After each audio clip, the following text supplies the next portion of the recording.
Ultra sound پہ check کرایا، پتا چلا لڑکی ہے. نہیں ڈاکٹر 4 لڑکیاں پہلے سے ہیں، یہ بھی بیٹی ہے، میں تو ان کے دہیج کا انتظام نہیں کر پا رہی ہوں، اس کا کہاں سے کروں گی؟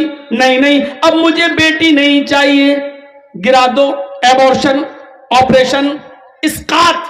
اس بچی کو پیٹ کے اندر سے گرا دیا جاتا ہے.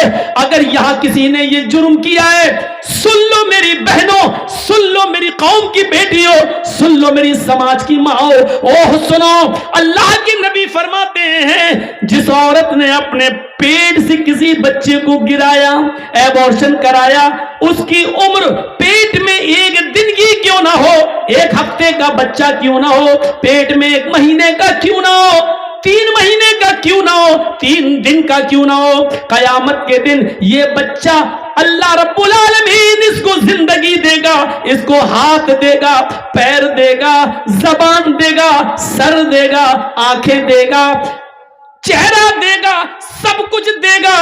جاء یوم القیامہ ومعلقم بین ثدیہ، یہ بچہ اپنے ماں کی دونوں پستانوں سے لٹکا ہوا آئے گا، اپنے ماں کے دونوں سینے سے لٹکا ہوا آئے گا.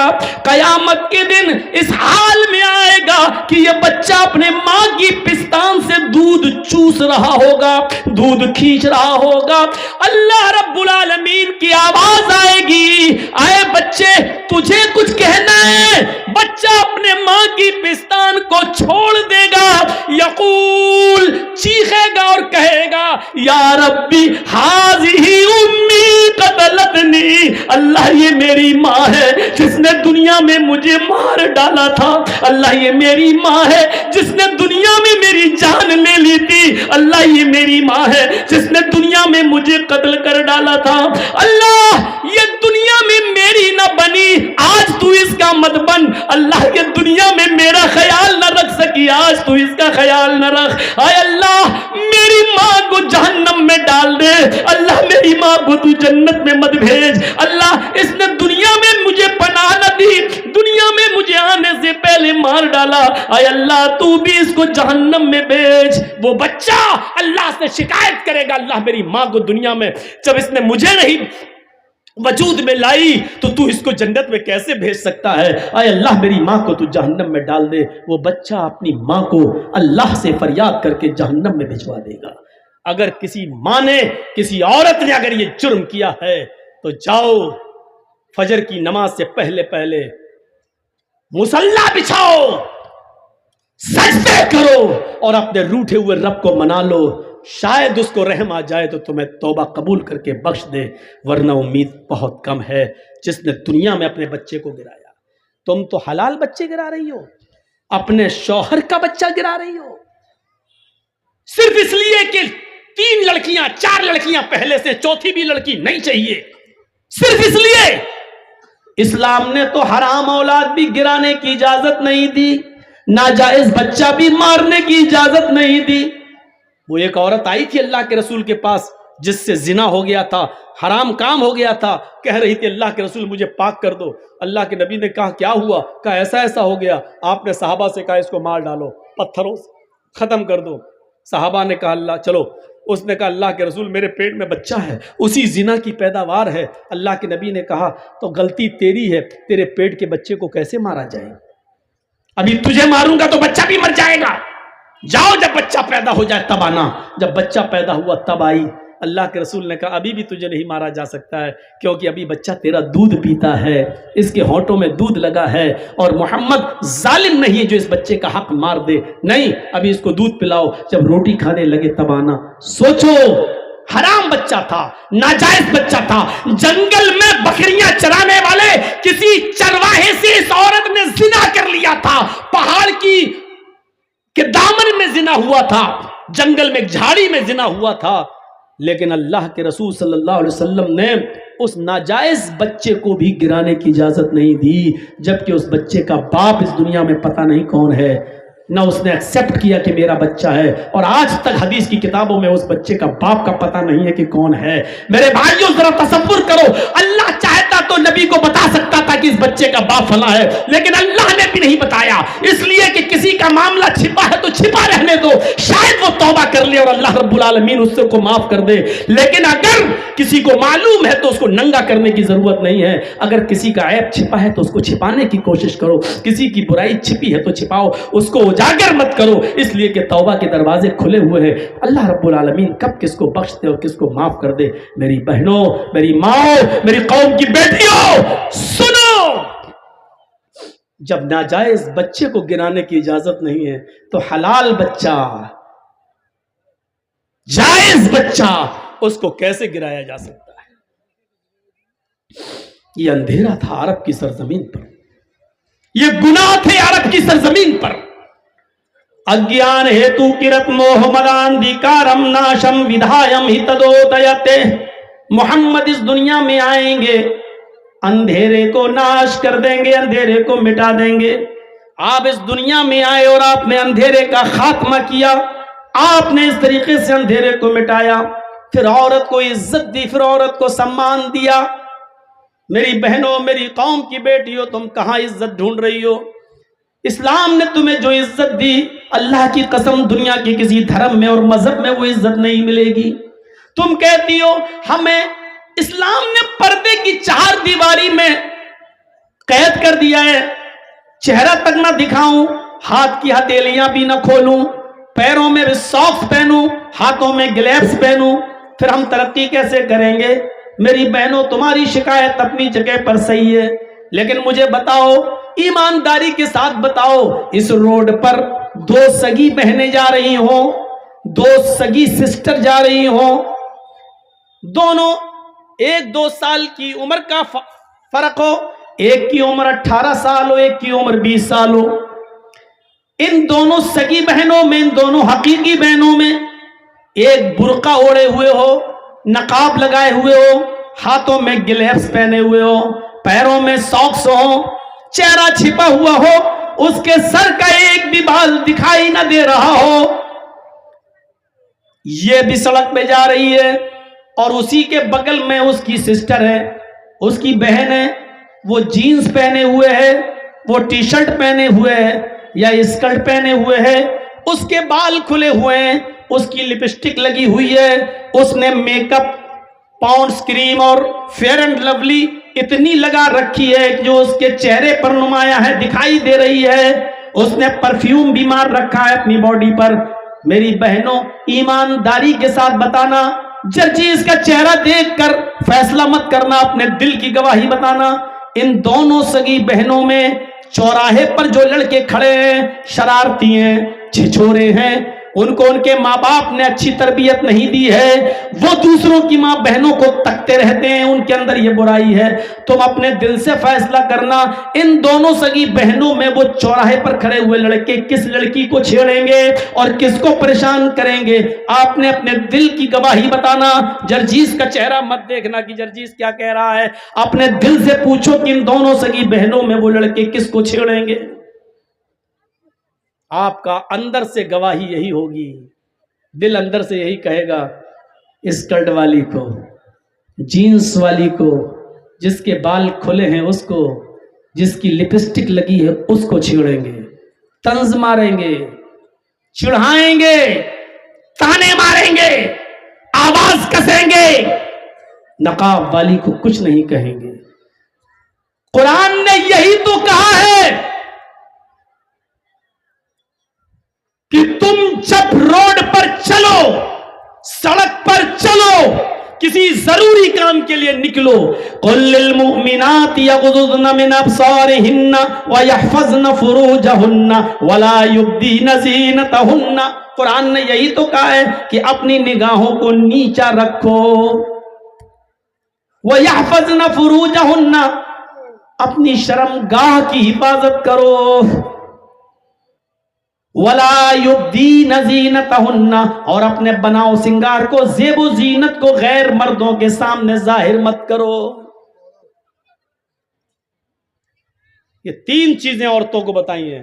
پہلی چیز, نگاہیں نیچی رکھو. جب عورت نگاہ نیچی کر کے چلنے لگے اور ہر وقت اس کی نگاہیں نیچی رہیں تو کبھی واٹس ایپ پہ کسی سے بات کرنے کی ضرورت ہی نہیں پڑے گی, میسنجر اور فیس بک چلانے کی ضرورت ہی نہیں پڑے گی. کیونکہ جب نگاہیں نیچی رکھتی ہے تو وہ کیا جانے کون گزر رہا ہے، کون جا رہا ہے، کون آ رہا ہے. پہلی چیز نگاہیں نیچی رکھو. دوسری چیز وَيَحْفَظْنَ فُرُوجَهُنَّ، اپنی شرمگاہ کی حفاظت کرو. اتنے موٹے کپڑے پہنو کہ تمہارے جسم کی نمائش نہ ہو، اتنے گاڑھے کپڑے پہنو، اتنے لوز کپڑے پہنو کہ تمہارے بدن کا، تمہارے شریر کا، تمہاری باڈی کا نشیب و فراز دکھائی نہ دے. تیسری چیز وَلَا يُبْدِينَ زِينَتَهُنَّ، اور اپنے بناؤ سنگار کو، اپنے میک اپ کو غیر مردوں کے سامنے ظاہر نہ کرو. اس کا مطلب یہ کہ اپنے مردوں کے سامنے ظاہر کر سکتی ہیں، اپنے شوہروں کے سامنے ظاہر کر سکتی ہیں. لپسٹک کوئی بری چیز نہیں ہے، لیکن گھر میں لگائیے،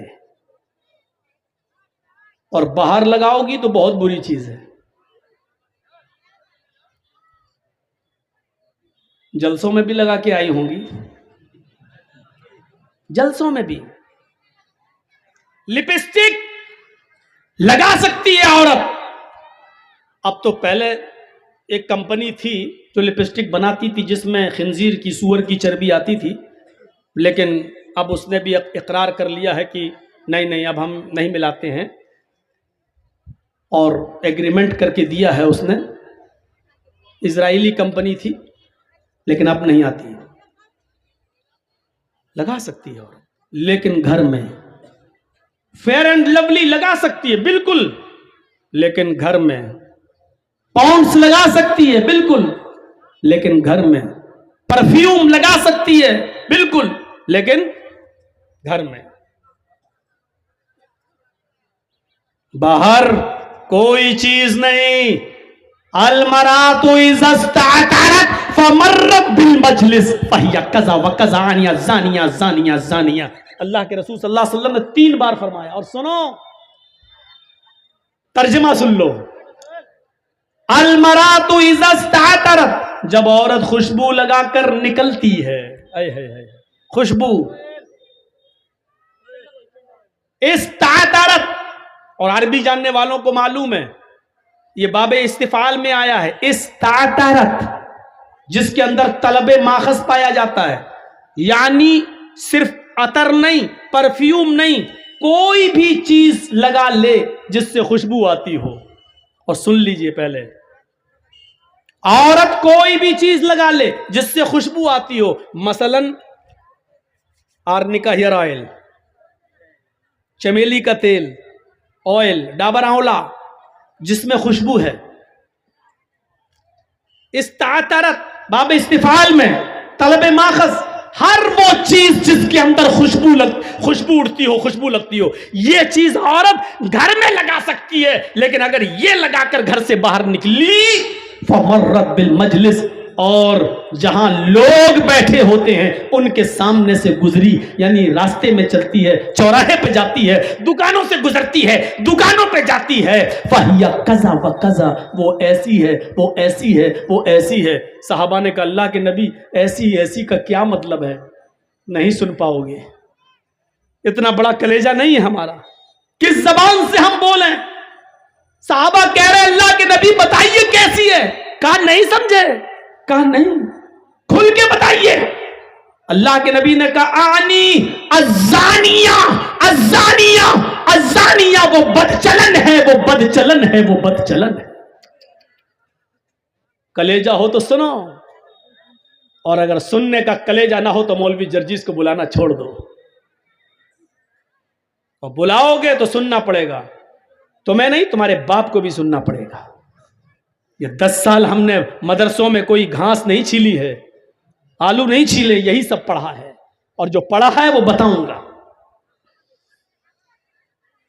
یہ نبی کہہ رہے ہیں وہ بدچلن ہے. ہائے خوشبو لگانے والی بدچلن ہے، پرفیوم لگا کے نکلنے والی بدچلن ہے. خوشبودار کوئی بھی چیز اپنے جسم پہ لگا لے اور دکانوں سے جا کر شاپنگ کرے، اس کو بدچلن کہا ہے. مردوں کے ساتھ دکان پر بیٹھتی ہو 5-6 گھنٹے، وہ کون ہوئی؟ کالج میں لڑکوں کے ساتھ اس کے پاس بیٹھ کر 5-6 گھنٹے پڑھتی ہو، اور انٹرویل میں کالج کی کینٹین میں دونوں چائے پیتے ہو وہ کون ہوئی؟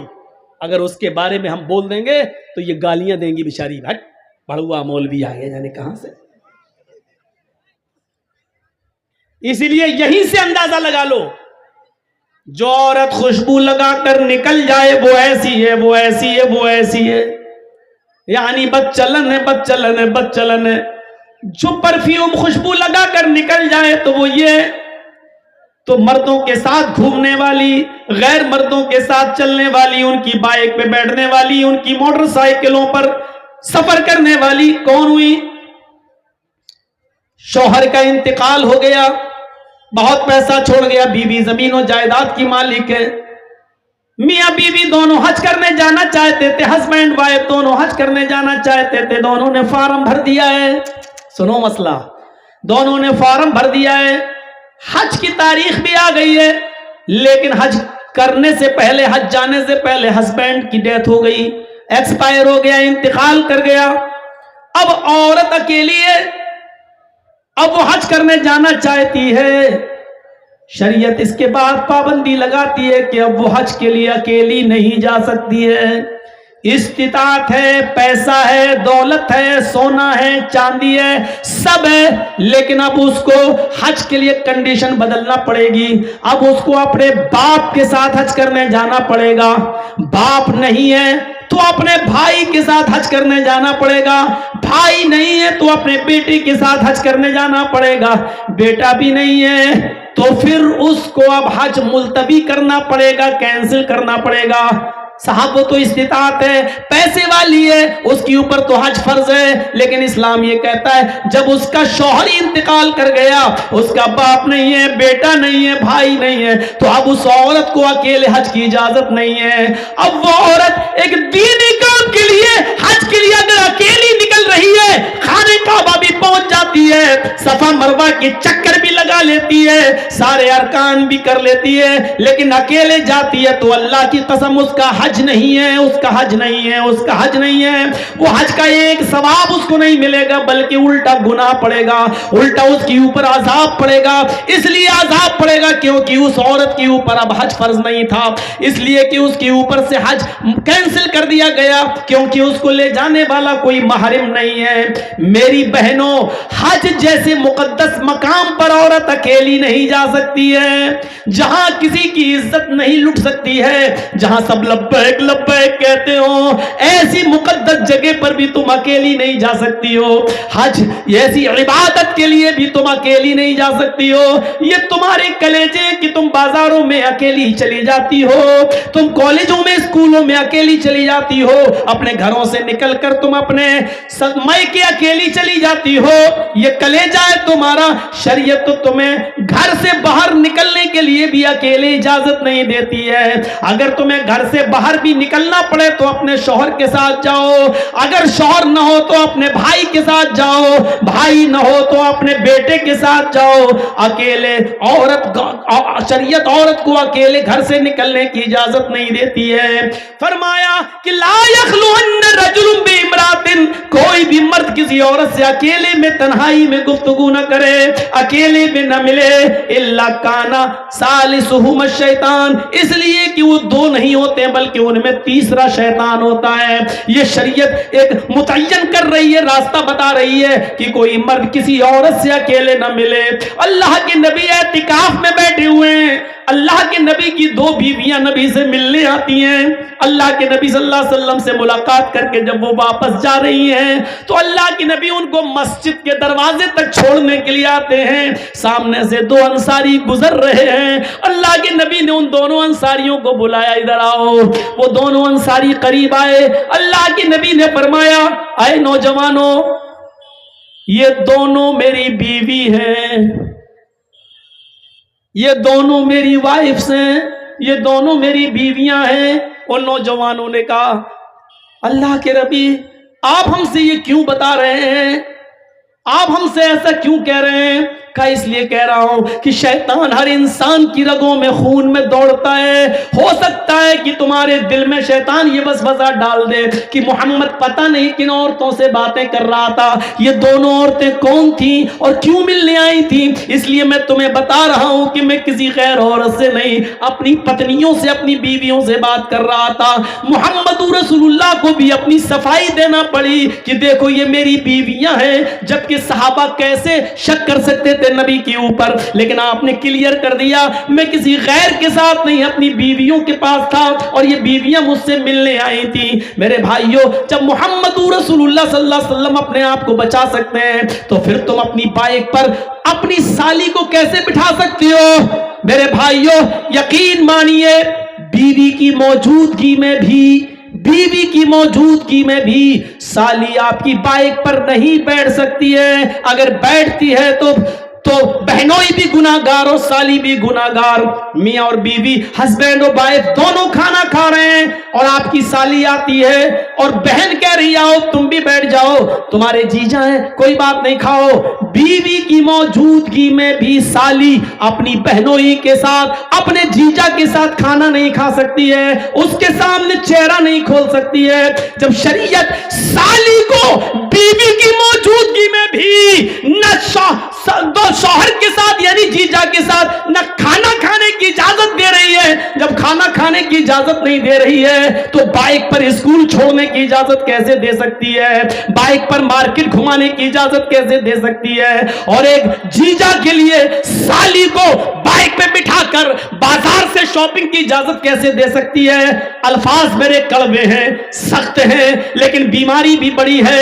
اس لیے میں نے محسوس کر لیا ہے کہ ہومیوپیتھک دوا سے فائدہ نہیں ہے, اب انجیکشن لگانا پڑ رہا ہے. یہ مرض اتنا بڑھ چکا ہے کہ مجھے انجیکشن کی ضرورت پڑ رہی ہے, اس لیے میں نے انجیکشن لگایا ہے. میں جانتا ہوں کہ یہ بات عورتوں کو بھی بری لگ رہی ہوگی, آپ کو بھی بری لگ رہی ہوگی, کیونکہ آپ نے ہی اپنی بیٹیوں کو اپنے دامادوں کے ساتھ بھیجا ہے.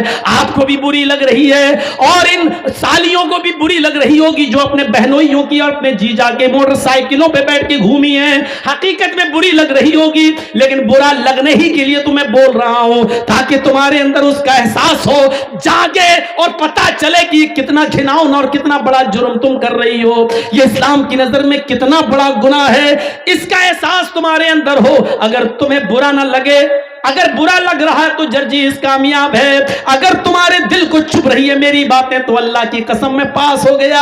اگر میری باتیں تمہیں کھٹک رہی ہیں تو اللہ کی قسم میں اپنی تقریر میں کامیاب ہو گیا. اگر میری باتیں تمہیں بری لگ رہی ہیں تو اللہ کی قسم میں اب کامیاب ہو گیا. لیکن ہماری باتیں اگر تمہیں بری نہیں لگ رہی ہیں اور تم نے سوچا ہے کہ ہم سن لیں گے, عمل تو کرنا ہی نہیں ہے, مزے لینے کے لیے آئی ہو, تو معاف کیجئے کہ یہ جلسہ بیکار ہے, میری تقریر بیکار ہے, آپ کا یہاں بیٹھنا بیکار ہے, کیونکہ پوری رات آپ آنکھیں پھوڑ رہے ہیں. ثواب آپ کو ایک نیکی کا نہیں ملے گا, رتی برابر نہیں ملے گا, کیونکہ ثواب نیت کے اوپر ملتا ہے. ہماری نیت جب سدھرنے کی نہیں ہے تو ہمیں ثواب کیوں ملے گا؟ میرے پیارے ساتھیوں, یہ احساس ہمیں اپنے اندر پیدا کرنا ہوگا.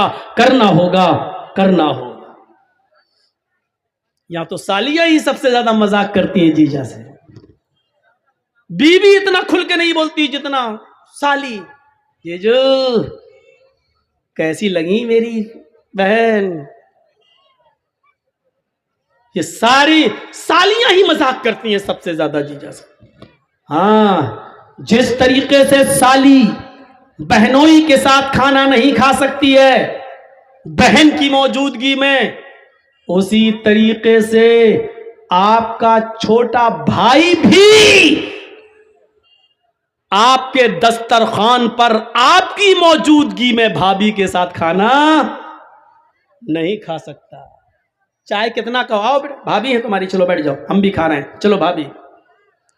ادھر سالیاں جیجا سے مذاق کر رہی ہیں سب سے زیادہ, اور ادھر بھابیاں دیور سے مذاق کر رہی ہیں سب سے زیادہ. ماحول دیکھیے آپ کہاں پہنچ گیا. اب دیکھیے یہ باتیں جب ہونے لگی تو کتنی آوازیں آنے لگی, سننا ہی نہیں چاہتی ہیں.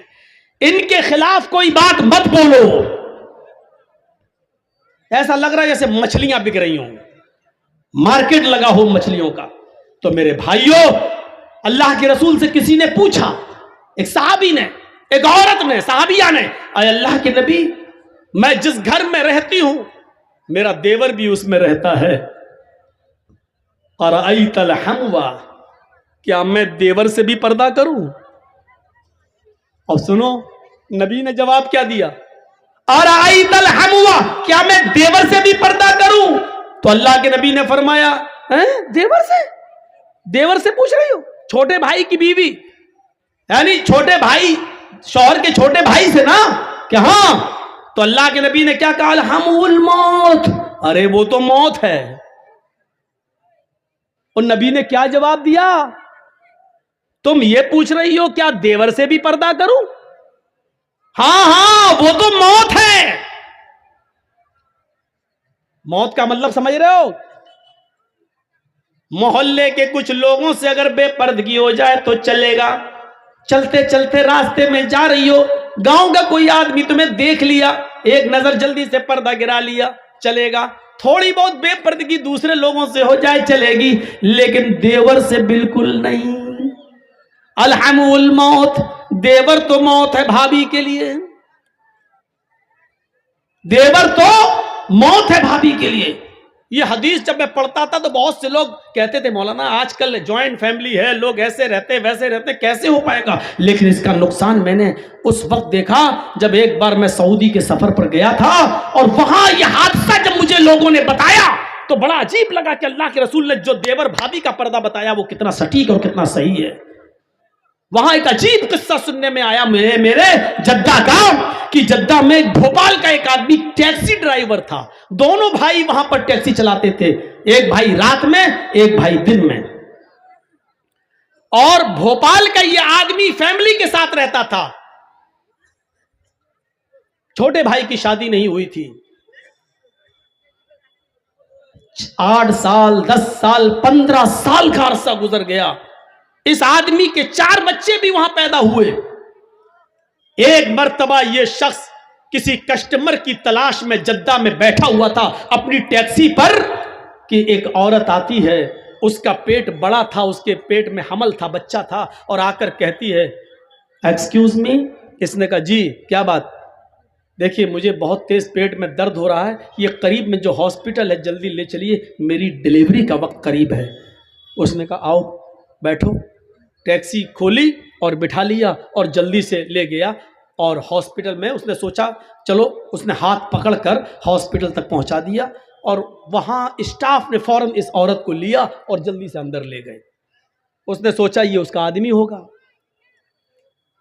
اس سے لکھا پڑھی کرائی، کہاں سے آئے ہو، کیسے آئے ہو، کیا ہو، کہاں، فون نمبر، موبائل نمبر۔ اس نے کہا ارے مجھے تو اس سے پیسے لینا تھے ٹیکسی کے۔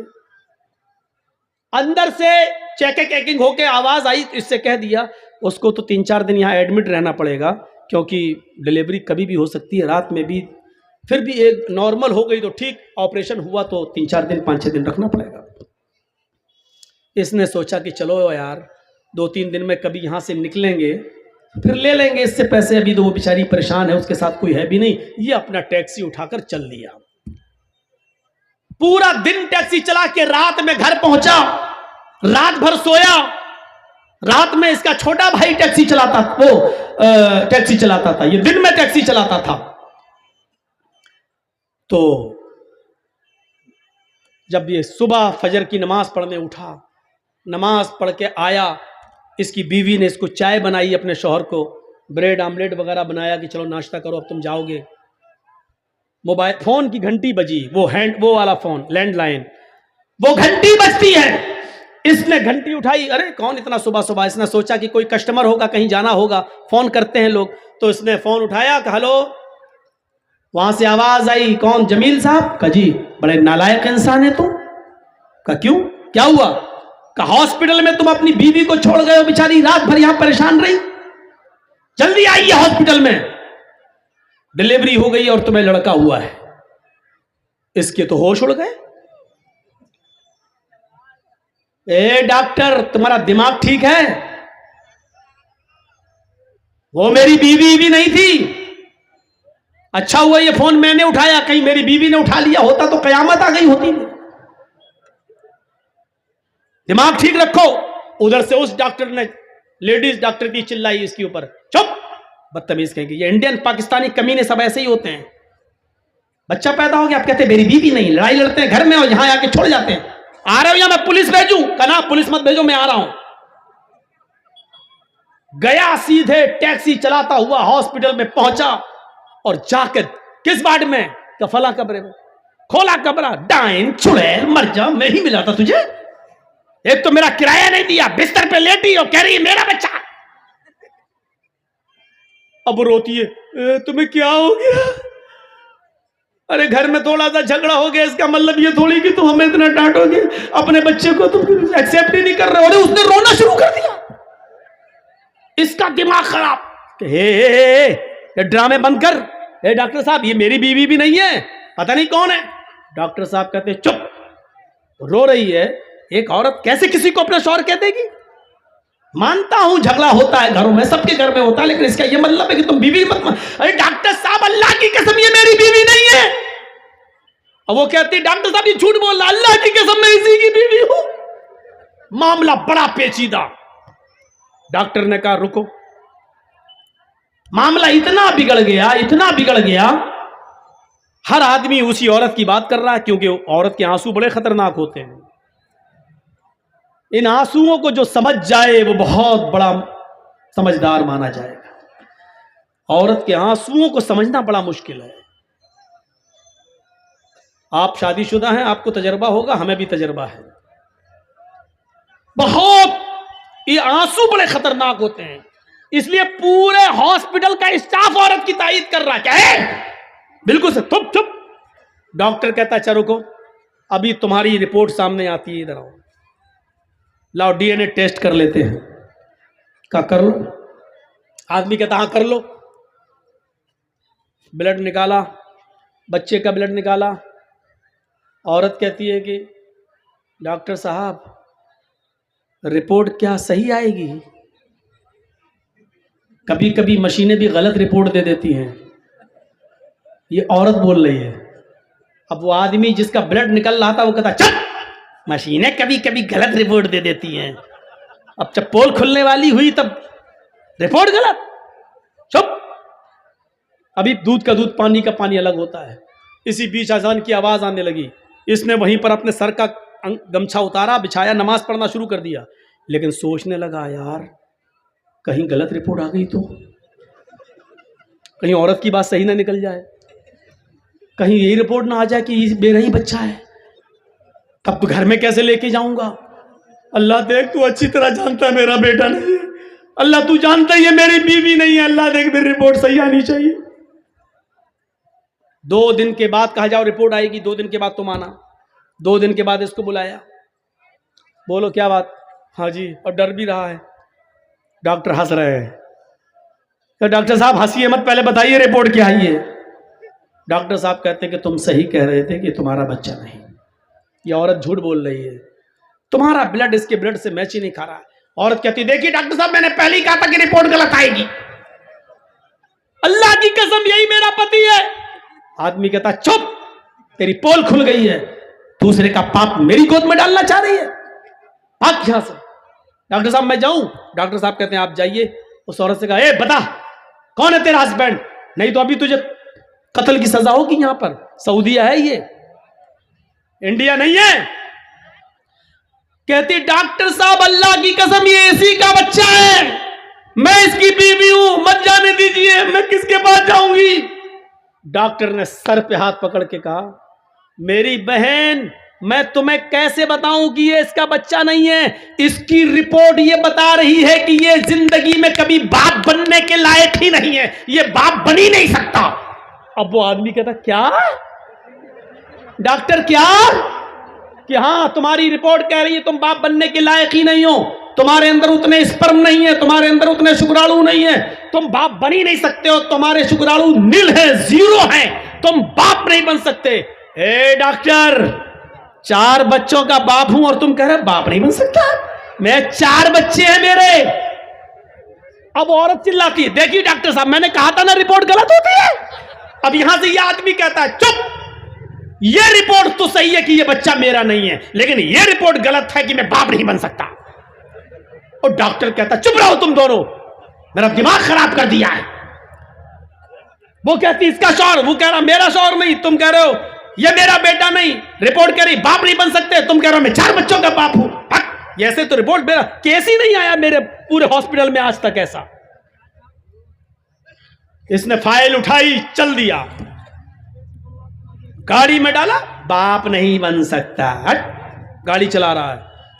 تھوڑی دور جانے کے بعد کہتا ہے جمیل گھر کا پتہ لگاؤ، کہیں رپورٹ اگر صحیح ہوئی تو پھر یہ 4 نمونے آئے کہاں سے؟ اگر میری رپورٹ صحیح ہے میں باپ نہیں بن سکتا تو یہ بچے ہیں کس کے؟ سیدھے گھر پہنچا، دن میں دروازہ کھٹکھٹایا، بیوی کو ہوش بھی نہیں تھا کہ دن میں بھی میرا پتی آ جائے گا. دروازہ کھٹکھٹایا، بیوی نے دروازہ کھولا، چپل اٹھاری آدمی نے، شوہر نے، اور تڑ جوتے چپل گھوسے. وہ عورت کہہ رہی اتنا پیار کرتے تھے آج اچانک کیا ہو گیا؟ لیکن اس نے 20-25 پہلے پریشر بنانے کے لیے مارا، چپل جوتے لاتے گھوسے مکے. جب 15-20 مار چکا تب کہا یہ بتاؤ کہ یہ 4 بچے کس کے ہیں؟ وہ کہتی کیا ہو گیا تمہیں؟ ابھی پھر ماروں گا. یہ پتا چل گیا ہے یہ میرے نہیں ہیں، اب یہ بتا کہ کس کے ہیں.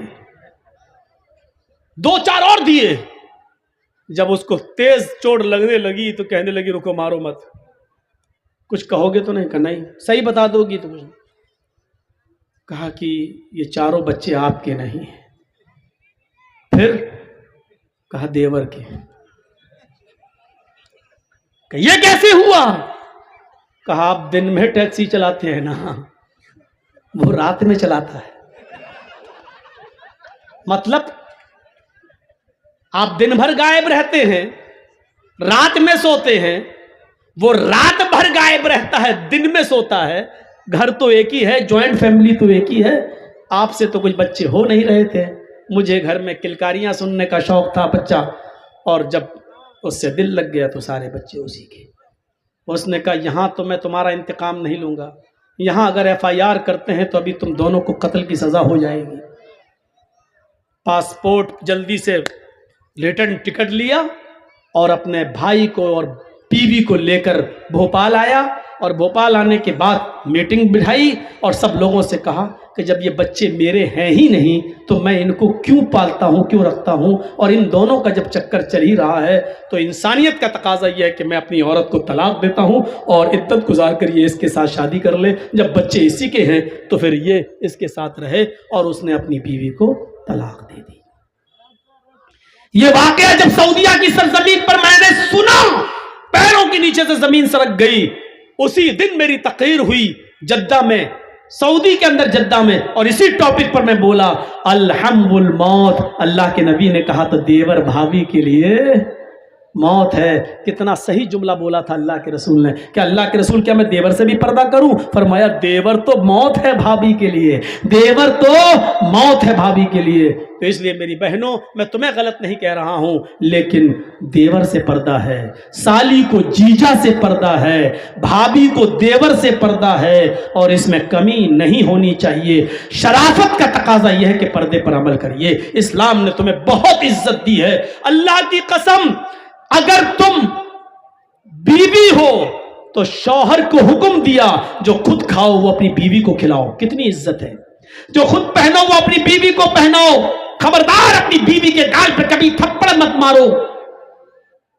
تم نے اللہ کا کلمہ پڑھ کر ان کو اپنے اوپر حلال قرار کیا ہے، اس لیے فَإِنَّكُمْ أَخَذْتُمُوهُنَّ بِكَلِمَةِ اللَّهِ، اللہ کے کلمے کے ذریعے ان کی شرمگاہیں تمہارے اوپر حلال ہوئی ہیں. اس لیے تم اپنی بیویوں کے ساتھ اچھا سلوک کرو. کتنا بڑا اللہ کے رسول صلی اللہ علیہ وسلم نے ایک عورت کو کتنا بڑا مقام دیا ہے. اگر عورت بیوی ہے تو شوہر جو کھائے گا وہ کھلائے گا، جو پہنے گا وہ پہنائے گا. اگر تم کسی بیٹے کی ماں ہو تو اللہ کے رسول نے فرمایا، پوچھا اللہ کے نبی میری ماں زندہ ہے، میرے لیے کوئی کام بتاؤ کہ میں جنت میں داخل ہو جاؤں. فرمایا امک جنت. کیا تو جنت تلاش کرنا چاہتا ہے؟ جنت تو تیری ماں ہے. اب اپنی ماں کی خدمت کرو، جنت حاصل کر لے۔ اللہ کے رسول نے اس صحابی سے کہہ دیا،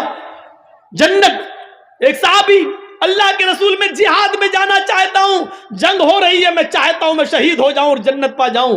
اللہ کے نبی نے کہا کیا تمہارے باپ زندہ ہیں؟ کہا نہیں۔ کیا تمہاری ماں زندہ ہے؟ کہا ہاں۔ فرمایا تم جہاد میں نہیں جا سکتے، اگر تم جہاد میں گئے اور شہید ہو گئے تو تمہاری ماں کی دیکھ ریکھ کون کرے گا؟ تم اپنی ماں کی خدمت کرو، تمہیں جہاد کا ثواب ملے گا۔ میرے پیارے ساتھیوں، اگر ایک عورت ماں ہے تو اللہ کے رسول صلی اللہ علیہ وسلم نے اسی کو جنت کہہ دیا۔ ایک عورت بہن ہے یا بیٹی ہے تو باپ کو حکم دے دیا کہ اگر تمہاری 3 بیٹیاں ہیں یا 3 بہنیں ہیں تم ان کو پڑھاؤ، ان کو لکھاؤ، ان کو اچھا ادب سکھاؤ، ان کی اچھی تربیت کرو، اور جب وہ بڑی ہو جائیں تو ان کو دیندار گھر میں ان کی شادی کر دو، ان کا نکاح کر دو۔ تم جنت میں میرے پڑوسی بن کر میرے ساتھ ایسے رہو گے جیسے یہ دونوں انگلیاں آپس میں ملی ہوئی ہیں۔ یہ اللہ کے نبی صلی اللہ علیہ وسلم نے فرمایا۔ تو بیٹی اور بہن کو پڑھانا لکھانے والا اور ان کی شادی کرانے والا محمد رسول اللہ کا پڑوسی بن کر رہے گا۔ سوچو میرے پیارے ساتھیوں، کتنا بڑا مقام دیا ہے ایک عورت کو۔ اسلام کے علاوہ دنیا کی کوئی طاقت، دنیا کا کوئی دھرم، دنیا کا کوئی مذہب عورت کو اتنی آزادی نہیں دیتا ہے اور اتنا بڑا مقام نہیں دیتا ہے۔ میری بیوی میرے زمین میں سے بھی حصہ پائے گی۔ جرجیت صاحب جب مریں گے تو میری زمین میں سے بھی حصہ پائے گی۔ جس گھر سے آئی ہے وہ اپنے باپ کی زمین میں سے بھی حصہ پائے گی، اور اس کے بھائی ہیں، بھائی کی وراثت میں سے بھی بہن کا حق ہے، بیٹے کی وراثت میں سے بھی ماں کا حق ہے۔ یعنی ایک عورت کو چاروں طرف سے اللہ کے رسول نے اتنا پاور دے دیا ہے۔ اگر کوئی بیٹا ہے اس کے پاس وراثت ہے تو بیٹے کی وراثت میں سے بھی ماں کو حصہ ملے گا، شوہر کی وراثت میں سے بھی بیوی کو حصہ ملے گا، باپ کی وراثت میں سے بیٹی کو حصہ ملے گا۔ ذرا تصور کیجئے کہ کتنا عورت کو کتنا بڑا مقام دیا گیا، کتنا بڑا مرتبہ دیا گیا۔ اسلام کے علاوہ دنیا میں کون سا مذہب ہے جو زمین و جائیداد اور وراثت کا مالک بناتا ہے عورت کو؟ نہیں۔ اس لیے میری بہنوں، میری ماں، میری قوم کی بیٹیوں، اسلام کی عزت کرو، اسلام کو سمجھو، اسلام کے اصولوں پر چلو، پردہ کرو۔ تمہیں اپنے بچوں کو تربیت دینا ہے، تمہیں اپنے بچوں کو عالم بنانا ہے، اپنے بچوں کو اچھی تربیت دینا ہے۔ یاد رکھنا نیپولین نے کہا تھا مدرس لیپ از فرسٹ کالج فار چلڈرن، ماں کی گود بچے کا پہلا مدرسہ ہے۔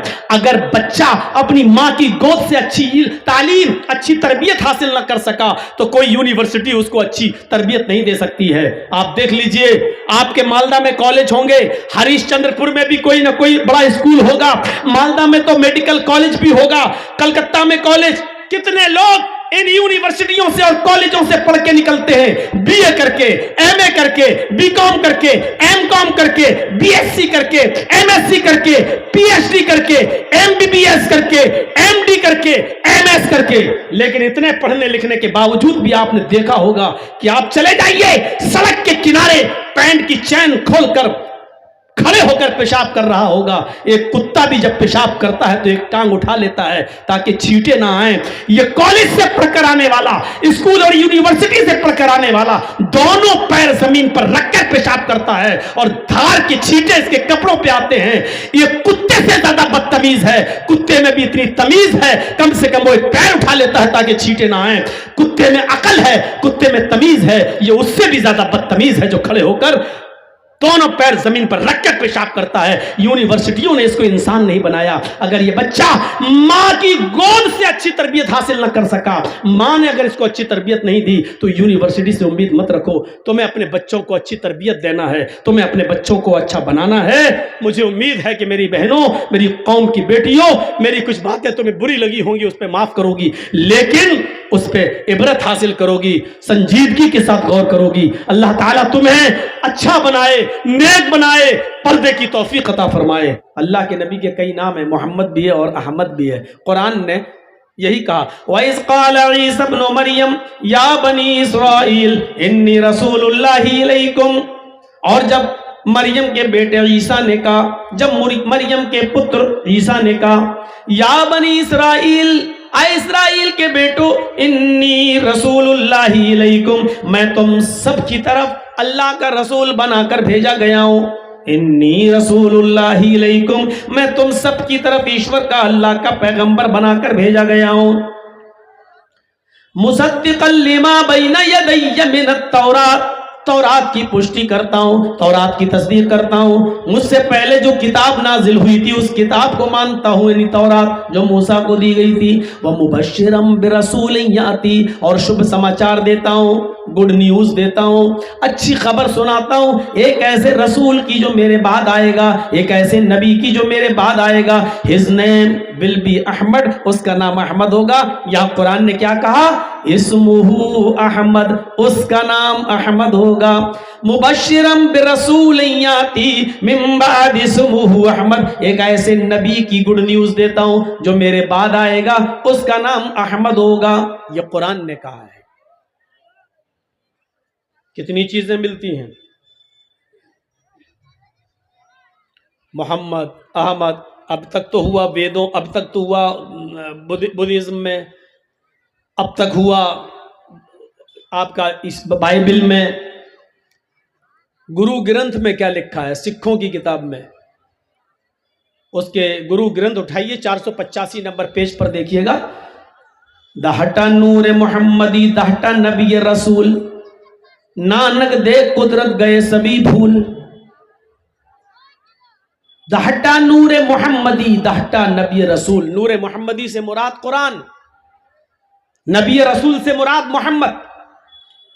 جب محمد الرسول اللہ کو نور ملا، یعنی قرآن کی روشنی ملی، قرآن پستک ملی، قرآن کتاب ملی، اور نانک نے جب قرآن پڑھا، نانک نے جب قرآن کو سمجھا، دیکھا، پڑھا، تو نانک دیکھ قدرت گئے سبھی بھول. تو نانک کو جو کچھ بھی یاد تھا سب بھول گئے. یعنی نانک نے اپنا دھرم چھوڑ دیا اور نانک اسی کے پرچارک بن گئے، یعنی قرآن پہ چلنے والے بن گئے. نانک دیکھ قدرت گئے سبھی بھول. یہ پنجابی بھاشا میں آج بھی لکھا ہوا گرو گرنتھ میں، دہٹا نور محمدی دہٹا نبی رسول. جب نور محمدی یعنی قرآن کو، نبی رسول کو جو دیا گیا تھا، محمد رسول اللہ کو قرآن جو دیا گیا تھا، یہ کتاب جب نانک نے پڑھی، نانک دیکھ قدرت، جب قدرت کی اللہ کی طرف سے یہ قدرت، یہ قرآن جب انہوں نے پڑھا اور دیکھا تو نانک سب کچھ بھول گئے. یعنی وہ جس چیز کا پرچار کرتے تھے انہوں نے چھوڑ دیا اور قرآن کا پرچار کرنے لگے. نانک دیکھ قدرت گئے سبھی بھول. یہ نور محمدی اور نبی رسول کا ورنن، اس کا ذکر سکھوں کی کتابوں میں بھی موجود ہے. تلسی داس جی نے سنگرام پران کے اندر اسکند اس کے ادھیائے 12 کے اندر بہت آسان ہندی میں ترجمہ کیا ہے. ذرا سنیے تلسی داس جی نے کیا کہا ہے بہت آسان ہندی میں. یہاں پکچھ پات کچھ نہ راکھوں، وید پران ست ست بھاکھوں. دیش عرب بھرگ لتا سہائے، سوتیل بھرم گت سنو گھگرائے. دیش عرب بھرگ لتا سہائے، سوتیل بھرم گت سنو گھگرائے. راجنیتی بھویہ پریتی دکھاوے، آپن مت سب کا سمجھاوے. جب تک مدی کویا، بنا محمد پار نہ ہویا. یہ لکھا ہے تلسی داس جی نے سنگرام پران کے اندر. 18 پران ہیں ہندو دھرم میں، بھاگوت پران، کلکی پران، بھوشیہ پران، شیو پران، متسیہ پران. انہی میں ایک پران کا نام ہے آپ کا سنگرام پران. یہ ویدوں کی ویاکھیائیں، خلاصہ تفسیر کہلاتی ہیں. جیسے قرآن کی تفسیر ہوتی ہے نا، ایسے یہ ویدوں کی تفسیر کہلاتی ہیں. کیا لکھا ہے؟ ہندوؤں سنو، تلسی داس جی کہہ رہے ہیں ہندوؤں سنو، یہاں پکچھ پات کچھ نہ راکھوں. آج میں کسی کی طرف نہیں بولوں گا، نہ ہندو کی طرف، نہ مسلمان کی طرف، نہ سکھ کی طرف، نہ عیسائی کی طرف. آج میں کسی کا پکچھ نہیں رکھوں گا. وید پران ست ست بھاکوں، ویدوں میں اور پرانوں میں جو کچھ بھی لکھا ہے بالکل صحیح صحیح بتاؤں گا. ہماری اپنی کتابوں میں جو لکھا ہے اس کو میں بالکل صحیح صحیح بتاؤں گا. آج میں کسی کا پکش نہیں رکھوں گا, جو ستیہ ہے اسی کو بتاؤں گا. دیش عرب بھرگ لتا سہائے سوتی البھرمگت سنو گھگرائے. عرب دیش, عرب کا ملک 14ویں رات کی چاند کی طرح چمکے گا, سورج کی طرح جگمگائے گا, اور اس کے اندر چمتکار دکھانے والا سوتی البھرمگت سنو گھگرائے, اس کے اندر انہونی باتوں کو دکھانے والا پرکٹ ہوگا. ایسی باتیں جو کسی اور سے نہ ہو سکیں وہ کرے گا. کیا مطلب؟ معجزے دکھلانے والا, جو ہر کسی کی بس کی بات نہیں ہے. اللہ کے نبی نے معجزے دکھلائے تھے نا, انگلی کا اشارہ کیا, چاند کے 2 ٹکڑے ہو گئے. ابو جہل نے پوچھا میری مٹھی میں کیا بتا دو تو میں ایمان لے آؤں گا. اللہ کے نبی نے کہا مجھ سے کیا پوچھتا ہے, اس مٹھی کو اپنے کان میں لگا لے, تیری مٹھی میں جو کنکریاں ہیں وہ خود میرا کلمہ پڑھ رہی ہیں. جب اس نے کان میں لگایا تو کلمہ پڑھ رہی تھی, اشہد ان لا الہ الا اللہ و اشہد ان محمدن عبدہ و رسولہ. اس نے پھینک دیا, محمد تو جادوگر ہے, اب تو وشواس ہو گیا ہے. 1 گلاس دودھ, سارے صحابہ بھوکے, اللہ کے نبی بھی بھوکے. ابو ہریرہ کہہ رہے ہیں کہ اللہ کے نبی میں تو 6 دن سے بھوکا ہوں, پہلے مجھے دے دیجئے میں پی لوں. آپ نے کہا نہیں, بسم اللہ, ایک طرف سے پلاؤ. 1 گلاس دودھ, 116 لوگ, اور آپ کہہ رہے ہیں داہنی طرف سے پلاؤ. ارے وہ پہلے ہی سے نہیں بچے گا. آپ نے کہا پلاؤ. ابو ہریرہ نے ایک کو دیا, لو پیو. پیا اس نے, کر لیجئے.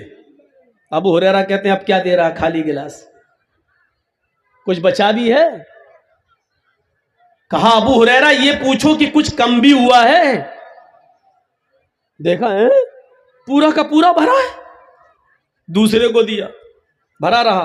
تیسرے کو دیا, بھرا رہا. چوتھے کو دیا, بھرا رہا. 5ویں کو 10 نے پیا, 20 نے پیا, 40 نے پیا, 50 نے پیا, 100 نے پیا, 110 نے پیا, 115 نے پیا.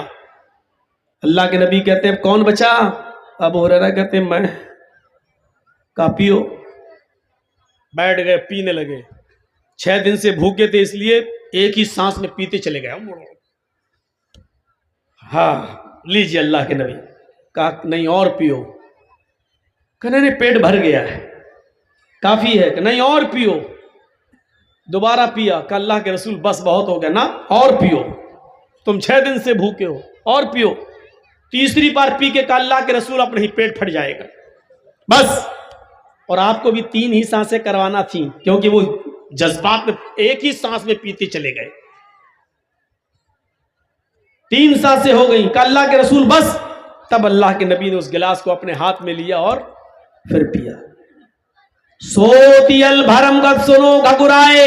عرب دیش 14ویں رات کے چاند کی طرح چمکے گا, اور اس کے اندر انہونی باتیں دکھانے والا, چمتکار دکھانے والا پیدا ہوگا, یعنی محمد رسول اللہ. یقین نہیں آتا تو ابھی نام بھی آ رہا ہے. راجنیتی بھویہ پریتی دکھاوے, اپنا مت سب کا سمجھاوے. وہ راجنیتی کرے گا, سیاست, لیکن سختی کی جگہ سختی اور نرمی کی جگہ نرمی. سب کو سختی سے نہیں, سب کے ساتھ نرمی بھی نہیں. آپ نے سختی کی تو اتنی سختی کی کہ قبیلے بنو مخزوم کی لڑکی جب چوری میں پکڑ کے لائی گئی, کہا اللہ کے رسول اس لڑکی نے چوری کی, کیا نام ہے؟ فاطمہ. کا ہاتھ کاٹ دو. کہا اللہ کے نبی بڑے اونچے گھر کی, بڑے امیر باپ کی بیٹی ہے, لوگ کیا کہیں گے؟ کہا کہ اسلام یہ نہیں دیکھتا ہے کہ کون امیر ہے کون غریب ہے, سب کے لیے برابر, ہاتھ کاٹ دو. نبی اکرم کے سب سے قریبی اور چہیتی شخصیت کو بھیجا, بہت زیادہ جو اللہ کے رسول سے کلوز تھے, حضرت اسامہ ابن زید. اللہ کے نبی تمہاری بات ضرور مان لیں گے, جاؤ سفارش کرو. اسامہ نے کہا اللہ کے نبی بہت اونچے گھر کی ہے, چھوڑ دیجئے اسے. آپ نے کہا اسامہ اتشفع فی حد من حدود اللہ, کیا تم اللہ کے قانون کو بدلنے کی بات کرتے ہو؟ کیا میں اللہ کی حد کو توڑ دوں جو اللہ نے نافذ کیا ہے؟ کیا اس حد کو میں بدل سکتا ہوں؟ نہیں. اس کا ہاتھ کاٹا جائے گا. ہاتھ کاٹ دیا. لوگوں نے کہا بہت بدنامی ہو رہی ہے اللہ کے رسول. تو اللہ کے نبی نے اس کا جواب یہ دیا, وہ بنو مخزوم قبیلے کی لڑکی جس کا نام فاطمہ تھا, اس کا ہاتھ کاٹ دیا میں نے. اس پر افسوس کر رہے ہو؟ لو ان فاطمہ بنت محمد سرقت لقطعت یدها, اس ذات کی قسم جس کے قبضے میں محمد کی جان ہے, اللہ کی قسم اگر محمد کی بیٹی فاطمہ بھی چوری کرتی تو میں اس کا بھی ہاتھ کاٹ دیتا. سختی کی تو اتنی سختی کی, اور نرمی کی تو اتنی نرمی کی کہ اپنی بیٹی کے قاتل حبار ابن اسود کو بھی معاف کر دیا. اپنے چچا حمزہ کا ناک اور کان اور زبان کاٹ کر اس کا ہار بنا کر اپنے گلے میں ڈالنے والی اور پیٹ پھاڑ کر کلیجہ نکال کے چبانے والی ہندا کو بھی آپ نے معاف کر دیا. نرمی کی تو اتنی نرمی کی اور سختی کی تو اتنی سختی کی. سختی اور نرمی دونوں سے آپ نے راجنیتی چلائی, سیاست کی, حکومت چلائی. راجنیتی بھویہ پریتی دکھاوے. تلسی داس جی کہتے ہیں وہ راجنیتی کرے گا, آپن مت سب کا سمجھاوے. سختی بھی کرے گا اور نرمی بھی کرے گا. تب تک مد دی کویا, مد مانی میٹھی, کویا مانی آواز. تب تک مد دی کویا, جب تک اس دنیا کے اندر میٹھی آواز باقی رہے گی. میٹھی آواز, مت میٹھی, کویا آواز. میٹھی آواز کا مطلب قرآن کی تلاوت, شیریں آواز یعنی قرآن. تب تک مت دی کویا, جب تک اس دنیا میں میٹھی آواز یعنی قرآن باقی رہے گا. بنا محمد پار نہ ہویا, اس وقت تک کوئی بھی محمد رسول اللہ کے بغیر پار نہیں ہو سکتا ہے. یعنی قرآن کو محمد رسول اللہ ہی سمجھا سکتے ہیں, قرآن پر عمل محمد رسول اللہ صلی اللہ علیہ وسلم ہی کر سکتے ہیں. جب تک قرآن باقی رہے گا تب تک محمد رسول اللہ کے راستے کی بغیر کوئی راستہ نہیں ہے پار ہونے کا. بنا محمد پار نہ ہو یا کوئی, یعنی محمد رسول اللہ کے راستے پر چلے بغیر کوئی بھی آدمی سورگ و جنت میں نہیں جا سکتا. یہ تلسی داس جی نے کہا سنگرام پران میں, جو آج بھی لکھا ہوا ہے. ورنہ دھرم کوئی برا نہیں ہوتا ہے میرے بھائیوں. ہر اسلام تو یہ کہتا ہے کہ کسی بھی دھرم میں اگر اچھی چیز ہو تو وہ آپ لے لو. اچھی چیزیں لے لینا چاہیے. انسانیت جہاں ملے لے لو. کون سا دھرم ہے جو آپ کو انسانیت کی شکشا نہیں دیتا ہے؟ ہندو دھرم میں انسانیت ہے, سکھ میں انسانیت ہے, جین میں انسانیت ہے, عیسائی دھرم میں تو اتنی انسانیت ہے کہ کوئی تمہارے دائیں گال پہ تھپڑ مارے تو بایاں گال پیش کر دو, نہیں بدلہ مت لو. کوئی دائیں پہ مارے لو, اور جب ادھر بھی مار دے تو پھر لو, یعنی پٹتے رہو. بائبل میں تو یہاں تک لکھا ہے کہ کسی پر ظلم مت کرو. اگر کوئی تمہارا کرتا لے لے, یہ اوپر کا پنجابی, تو اس کے ساتھ 2 کلومیٹر پیدل چلے جاؤ اور وہاں جا کے اس کو اپنا پیجامہ بھی اتار کے دے دو. یہاں تک لکھا ہے بائبل کے اندر. لیکن اسلام نے اتنی بزدلی نہیں سکھائی ہے. اسلام نے کہا ہے کہ نہیں, تم اپنی طرف سے کسی کو چھیڑو مت, اور اگر کوئی تمہیں چھیڑ دے تو اتنا ہی تم بدلہ لے سکتے ہو جتنا اس نے تمہیں پریشان کیا ہے, زیادہ نہیں. اگر معاف کر دو تو بہتر ہے, لیکن بدلہ لینا چاہو تو لے سکتے ہو. لیکن کبھی کبھی بدلہ لینا ضروری ہو جاتا ہے, کیونکہ قوموں کی زندگی کا انحصار اسی پر ہے. اس لیے قرآن نے کہا وَفِي الْقِصَاصِ حَيَاتٌ, بدلہ لینے میں زندگی ہے. اگر آپ بدلہ نہیں لیں گے تو یہ لوگ ظلم پہ ظلم کرتے چلے جائیں گے, آپ برداشت کرتے چلے جائیں گے, تو پھر یہ لوگ تمہیں مار ڈالیں گے. اس لیے اگر کوئی تمہیں قتل کر دے تو بدلے میں اس کو بھی قتل کر دو, تاکہ یہ سزا جب لوگ دیکھیں تو پھر کسی دوسرے کے اندر ہمت نہ پڑ سکے پھر کسی کو قتل کرنے کی. اگر آپ قاتل کو قتل کر دو گے تو پھر بہت سے قتل ہونے سے بچا لو گے. چور کے ہاتھ کاٹ دو گے تو بہت سی چوریوں سے سماج کو بچا لو گے. بلاکاری کو پتھروں سے مار مار کے اس کو ہلاک کر کے اس کو مار ڈالو گے تو بہت سی ماں بہن بیٹیوں کو تم بلاکار ہونے سے بچا لو گے. وَفِي الْقِصَاصِ حَيَاتٌ, بدلہ لینے میں زندگی ہے, یہ قرآن نے کہا ہے میرے بھائیوں. اور کبھی کبھی بدلہ لینا ضروری بھی ہو جاتا ہے. ہماری ان باتوں کو آپ دیکھیے اور سوچیے. محمد الرسول اللہ کی جو ایک حدیث سناتا ہوں آپ کو. تھوڑا سا اگر عورتوں لیڈیز کے اندر سے اگر آواز کم ہو جائے تو بڑی مہربانی ہوگی. ویسے آج بہت سکون سے سن رہی ہیں, آج تعریف کرنا پڑے گی, ورنہ عورتیں کبھی اتنی خاموشی سے سنتی نہیں ہیں. یا تو ان کو سمجھ میں آ رہا ہے میری ہندی, تھوڑا سا اور اگر یہ بیچاری کپڑا اپنا نہ دکھائیں کسی کو, ساڑی کتنے کی, تو کہاں سے لی, چانچل میں کہاں ملتی ہے, کون سی دکان میں ملتی ہے, یہ تھوڑا سا اگر یہ اپنی چونچیں بند کر دیں تو بڑی مہربانی ہوگی. جلسے کے بعد بتا دینا یہ ساڑی کتنے کی آئی, چپل کتنے کی آئی, پرس کتنے کی, کہاں سے. تھوڑا سا جلسے میں تھوڑا سا آپ خاموش ہو جائیں. اور اگر سمجھ میں نہیں آ رہا ہے تو جائیں, کوئی بات نہیں, کوئی فرض تھوڑی ہے جلسہ سننا, لیکن سنیں گی تو کچھ تو سمجھ میں آئے گا.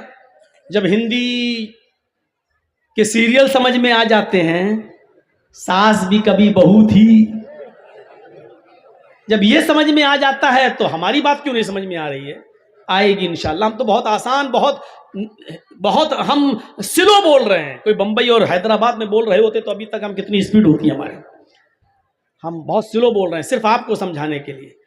تو سیریل سمجھ لیتی ہو, ہندی فلمیں سمجھ لیتی ہو, ہندی گانے سمجھ لیتی ہو, تو میری بات بھی سمجھ لو گی انشاءاللہ. ایک حدیث پڑھتا ہوں, دیکھیے اس حدیث کے اندر اللہ کے نبی صلی اللہ علیہ وسلم کے کتنے نام بتائے گئے ہیں. دیکھیے, وعن جبیر ابن مطعم رضی اللہ تعالی عنہ قال سمعت رسول اللہ صلی اللہ علیہ وسلم یقول ان لی اسماء انا محمد وانا احمد وانا الماحی یمحو اللہ بی الکفر وانا الحاشر یحشر الناس ولا قدمی یوم القیامہ وانا العاقب والعاقب الذی لیس بعدہ نبی رواہ البخاری رواہ مسلم فی کتاب الفضائل. یہ حدیث امام مسلم کتاب الفضائل میں لائے, میں نے ایسے ہی پڑھ دی ہے. سنیے, حضرت جبیر ابن مطعم فرماتے ہیں کہ اللہ کے نبی صلی اللہ علیہ وسلم نے فرمایا میرے چند نام ہیں, ان ناموں میں پہلا نام کیا ہے, انا محمد, میرا ایک نام محمد ہے. چاچا کہاں جا رہے ہو, بیچ سے نہ اٹھا کرو, پیشاب کرنے جا رہے ہو, ہم نے سوچا گھر جا رہے ہو. اب اس عمر میں گھر جا کے کیا کرو گے, بیٹھیے بھائی. انا محمد, میرا ایک نام محمد ہے. 5 نام بتا رہا ہوں, وہ کہاں گئے؟ اب آواز آ رہی ہے نا, صحیح آ رہی ہے, ٹھیک ہے. انا محمد, سنیے 5 نام میں کسی کو بھی کھڑا کر کے پوچھ سکتا ہوں یہ 5 نام کون سے ہیں. اس لیے جس کو بھاگنا ہو ابھی بھاگ جاؤ, ان دونوں کو بھگاؤ جلدی سے سامنے سے. اصل میں جب میرے سامنے کوئی کھڑا ہوتا ہے تو میں ڈر جاتا ہوں. اس کی وجہ کیا ہوئی, حیدرآباد وغیرہ میں ایسے کوئی سامنے سے کھڑا ہوا تو میں سمجھا جا رہا پیشاب کرنا ہے, لیکن وہ آیا اور سیدھا میرا مائک پکڑ کے پھینک دیا. کیا بول رہا ہے؟ اس کے بعد انڈے, ٹماٹر, آلو سب چلے, چپل, جوتے, کرسی سب پھینکی گئی. تو میں اس دن سے ڈر گیا ہوں کہ ایسا تو نہیں کہ یہ مائک پکڑنے آ رہا ہو. تو سامنے سے مت آیا کرو, میں بھول جاتا ہوں کہ کیا میں بول رہا تھا. پیچھے اٹھ جا کوئی بات نہیں, لیکن سامنے ہی آپ اٹھ جاتے ہیں تو میں ایک دم ڈر جاتا ہوں. یہ حیدرآباد میں تو تقریر نہیں کر رہا ہوں, کہیں ایسا لگتا ہے میرا دماغ وہاں پہنچ جاتا ہے. تو یہ 5 نام یاد رکھنا. انا محمد, میرا پہلا نام, ایک نام کیا ہے محمد. وانا احمد, اور دوسرا نام میرا کیا ہے احمد. ایک نام محمد اور ایک نام احمد. تیسرا نام وانا الماحی, میرا ایک تیسرا نام ہے ماہی, مٹانے والا, گناہوں کو مٹانے والا, گناہوں کو ختم کرنے والا. تیسرا نام ماہی. چوتھا نام حاشر, حاشر جمع کرنے والا, اکٹھا کرنے والا.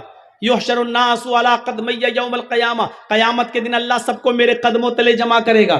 حدیث میں آتا ہے نا کہ سب لوگ اپنے اپنے نبیوں کے پاس جائیں گے اور سارے نبی منع کر دیں گے کہ نہیں, ہم تو تمہاری کچھ نہیں مدد کر سکتے ہیں, تم سب اللہ کے رسول محمد صلی اللہ علیہ وسلم کے پاس جاؤ, وہی کام آ سکتے ہیں. آدم علیہ السلام کہیں گے مجھ سے بھی خطا ہو گئی تھی, میں نے جنت میں یہ شجر ممنوع جو منع کیا گیا تھا پھل کھا لیا تھا. یونس علیہ السلام کہیں گے نہیں صاحب ہم سفارش نہیں کر سکتے, ہم نے بھی اللہ نے حکم نہیں دیا تھا اور ہم اللہ کا کہنا مانے بغیر ہم چلے گئے, سمندر کی مچھلی نے ہمیں نگل لیا تھا. سب لوگ اپنا اپنا قصور بتا کے پلہ جھاڑ لیں گے اور سب اللہ کے نبی کے پاس بھیج دیں گے. سارے لوگ جناب محمد رسول اللہ کے پاس جمع ہو جائیں گے. تو کہا حاشر, سب لوگ جمع ہو جائیں گے قیامت کے دن میرے قدموں کے پاس, میرے پیروں کے پاس. تو ایک نام کیا ہے؟ حاشر، جمع کرنے والا. 4 نام ہو گئے نا، محمد، احمد، ماہی، حاشر، اور 5واں نام عاقب. عاقب کے معنی ہوتے ہیں پیچھے آنے والا، بعد میں آنے والا، لاسٹ میں آنے والا. والعاقب الذی لیس بعدہ نبی. اللہ کے نبی نے کہا میں سب کے بعد آیا ہوں، یعنی میرے بعد اب کوئی نہیں آئے گا، میں لاسٹ ہوں. انا خاتم النبیین لا نبی بعدی، میں آخری نبی ہوں اور میرے بعد کوئی نبی نہیں آئے گا. یہ 5 نام آئے ہیں حدیث میں. پہلا نام محمد، یہ نام ویدوں میں کیسے آیا دیکھیے. اگیان ہیتو کیرت موہ مداندھکارم ناشم ودھایم ہتدو دیتے وویکا. محمد نام وید میں آ گیا. احمد نام بھی وید میں آیا ہے. احمد پتشپری میدھا مرتسیہ جگرب اہم سوریواجنی ویداہمت پرشیہ مہانیمادت ورڑ تپس پرستاتی انیایا. یہ بھی آ گیا. تیسرا نام ماہی، مٹانے والا. چوتھا نام حاشر، 5واں نام عاقب. پہلے ان دونوں کی وضاحت کر دیتا ہوں. 2 نام. اگیان ہیتو کرت موہ مد اندھکارم. ہم الگ الگ پڑھ رہے ہیں، پہلے ہم آپ کو الگ الگ بتا رہے ہیں. اگیان ہیتو کرت موہ مد اندھکارم ناشم ودھایم. اب اس کو ملا کر اس کے اچارن کو یوں پڑھا جائے گا. اگیان ہیتو کرت موہ مداندھکارم ناشم ودھایم ہتدو دیتے وویکا. یہ اس کا پروننسیشن ہوگا، یہ اس کا اچارن ہوگا، یہ ایسے پڑھا جائے گا. اگیان ہیتو کرت موہ مداندھکارم ناشم ودھایم. اگیان ہیتو کرت اپنے ماں کے پیٹ سے کچھ بھی سیکھ کر نہ آنے والا. امی، ان پڑھ. امی جیسے بچہ ماں کے پیٹ سے پیدا ہوتا تو کچھ پڑھنا لکھنا نہیں جانتا، ایسے ہی اپنے ماں کے پیٹ سے پیدا ہونے والا اگیان، کچھ بھی سیکھ کر نہ آنے والا، اس کا نام محمد ہوگا. محمد اندھکارم ناشم. اس کے آنے سے پہلے اندھیرا ہی اندھیرا ہوگا، گھٹا ٹوپ اندھیرا ہوگا. اندھیرے کا مطلب پاپ، گناہ، قدم قدم پر گناہ، قدم قدم پر پاپ. محمد کے آنے سے پہلے گناہوں کا جال بچھا ہوا ہوگا، پاپوں کا، گناہوں کا نیٹ بچھا ہوا ہوگا. ناشم ودھایم. محمد جب آ جائیں گے تو گناہوں کو ناش کر دیں گے، گناہوں کو مٹا دیں گے، گناہوں کے کام کو ختم کر دیں گے. لیجئے، محمد کے آنے سے پہلے بہت برائیاں ہوں گی اور محمد کے آنے کے بعد برائیاں مٹ جائیں گی. یہ پہلی چیز بتائیے محمد کی. کس میں؟ شریمد بھاگوت پران اسکند 12 ادھیائے 2 کا منتر نمبر 16.